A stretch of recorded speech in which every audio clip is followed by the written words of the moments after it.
আন্দোলন করতেছি না। বিভিন্ন সরকারের আমলে বিভিন্নভাবে আমাদের আশ্বস্ত করা হয়েছে, কিন্তু আজ পর্যন্ত আমাদের কোনো দাবি দেওয়া পূরণ হয় নাই। তো এখন তত্ত্বাবধায়ক সরকার, এই সরকার যখন আসছে তখন 1 মাস মোটামুটি হয়ে গেছে।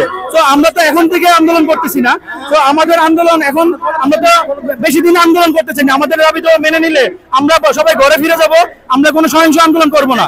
হ্যাঁ, তো আমাদের দাবি মেনে নেওয়া তো এমন আমারই কোনো কঠিন বিষয় না।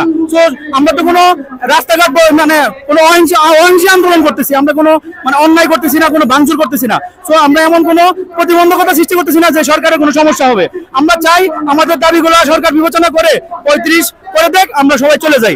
আমরা এখানে রাস্তায় থাকা আমাদের কোনো কাজ না। আমরা ছাত্র, আমরা বই পুস্তক নিয়ে পড়াশোনা করতে চাই। এই দাবিটা সরকার মেনে নিলে, যত তাড়াতাড়ি মেনে নিবে, আমরা তত তাড়াতাড়ি আমরা এখান থেকে চলে যাবো। ধন্যবাদ সবাইকে।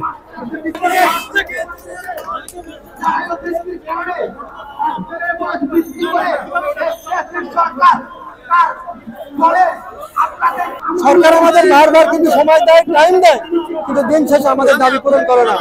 কিন্তু যারা বলছে আনসারের মতো দাবি হবে, তাদেরকে বলতে চাই, আমরা ছাত্র, আমাদের মধ্যে কোনো হিংসা নয়, আমাদের মধ্যে কোনো প্রতিহিংসা নয়।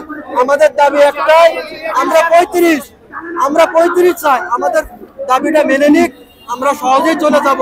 যারা বলছে যে আনসারের মতো দাবি হবে, তারা জেনে রাখুক আমরা সহিংস না, আমরা ছাত্র, আমাদের চিন্তা আছে, আমাদের ভাবনা আছে রাষ্ট্র নিয়ে।